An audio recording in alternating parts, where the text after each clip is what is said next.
endless golden expanse of the Sahara Desert, there is a scar. If you were to fly over North Africa right now, you would see thousands of miles of pristine sand, broken only by the occasional green oasis. But then without warning, the gold vanishes. It is replaced by a chaotic, jagged void, a pitch black stain on the earth that is so massive it can be seen from space. It covers 17,000 square miles. That is a territory larger than entire nations. It doesn't look natural. It looks like the aftermath of a war that happened before history began. It looks like a burn mark left by a weapon of unimaginable power. For decades, this black anomaly was ignored by popular culture. You won't see it in movies. You rarely hear about it in documentaries. It sits there, silent and imposing, hiding in plain sight. But this isn't a shadow, and it isn't a trick of the light. If you were to land there, you wouldn't find sand. You would find yourself standing in a twisted landscape of black. Cones and shattered rock that feels more like the surface of Mars than Earth. So what happened here? What could possibly burn a hole this big in the middle of the world's largest desert? The answer lies not on the surface, but deep beneath your feet. And it challenges everything we thought we knew about how our planet works. This place is deceptive. From a satellite view, the black spot looks flat, like a spill of ink. But on the ground, it is a nightmare of elevation. You are surrounded by towering black hills and steep slopes. Strange dark cones rise from the ground, some piercing the sky at over 300 feet, taller than the Statue of Liberty. The highest peaks here tower nearly 4,000 feet above sea level. Every inch of this terrain is covered in basalt. This is the Harouj volcanic field. But don't let the name fool you. When you hear volcano, you likely imagine a towering mountain with a smoking crater at the top, like Fuji or Vesuvius. You won't find that here. The violence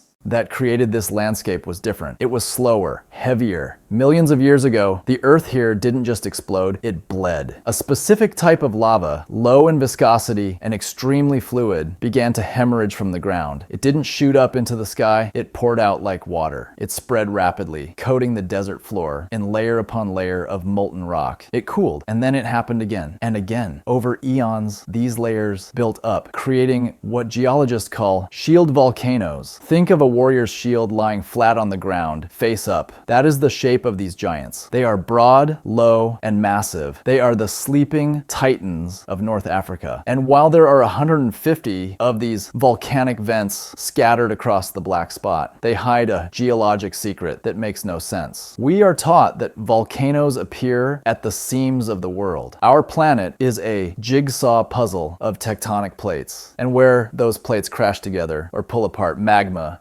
escapes. That is the rule. But the Harouj volcanic field breaks that rule. There are no fault lines here. There are no cracks in the puzzle pieces. This region is located in the stable middle of a tectonic plate. By all accounts, it should be dead quiet. Yet deep below the sand, a massive reservoir of magma formed, a hotspot that defied explanation. The pressure grew so intense that the molten rock simply punched its way through the solid crust, bubbling up through hundreds of small vents, turning thousands of square miles of golden sand into a graveyard of black stone. While these volcanoes are currently considered extinct, the reservoir remains. It is a reminder that the Earth is not as solid as we like to believe. But if you think a sleeping field of black lava is unsettling, wait until you travel east. Because in another desert, thousands of miles away, the ground didn't just turn black, it caught fire. And it never stopped burning. We are moving now to the Karakum Desert in Turkmenistan, a place of desolation where the sun scorches the land for miles. If you travel to the north-central part of this desert, there is nothing to see by day, just endless, barren ridges. But as the sun sets and darkness takes the desert, a glow appears on the horizon. It is a pillar of orange light flickering against the night sky. It looks like the aftermath of a plane crash or perhaps the opening of a gateway. As you approach, the air gets hot. The smell of sulfur and gas fills your lungs. And then the ground simply drops away. You are standing at the edge of the Darvaza crater, a gaping pit 230 feet wide and 65 feet deep. Inside, hundreds of fires dance violently, fueled by methane gas seeping from the earth. The locals call it the door to hell. Unlike the ancient black spot in the Sahara, this isn't a millions-of-year-old geological wonder. This is a fresh wound. And the most terrifying part, we did this. The story goes back to 1971. Soviet geologists were trekking through the Karakum, scouting for oil. They found a promising spot and began to drill. They thought they had struck liquid gold. They were wrong. They had drilled directly into a massive underground cavern filled with natural gas. The ground couldn't support the weight of their heavy rig. In a matter of moments, the earth collapsed. The rig, the equipment, the camp, it was all swallowed by the desert. No one was killed in the collapse, but a new danger emerged. The sinkhole began to exhale. Invisible, odorless methane gas poured out of the crater. Methane is silent, but deadly. It displaces oxygen. It can suffocate a living thing without them ever realizing they are dying. The geologists panicked. They couldn't let the gas spread to nearby villages. They had to contain it. So, they made a decision that sounds rational on paper, but insane in hindsight. They threw a match into the hole. The logic was sound. Flaring is a common practice. They assumed the pocket of gas would burn off in a few weeks. They expected the fire to die down, allowing them to return and seal the hole. That was over 50 years ago. The fire is still burning today. It burned through the fall of the Soviet Union. It burned through the turn of the millennium. It is burning right now. But recently, something changed. The inferno is getting quieter. Satellite imagery shows the flames are dimming. Is the gas finally running out, or is something else happening? Reports suggest the government is actively trying to extinguish the crater to harvest the gas beneath it. We may be the last generation to see the door to hell wide open. We have seen the black scar of the Sahara. We have seen the eternal fire of Turkmenistan. But the greatest danger isn't in the hot deserts. It's hiding in the one place you would never expect to find fire. Let's go to the bottom of the world, West Antarctica. Here, the landscape is white, frozen, and silent. A sheet of ice, miles thick, covers the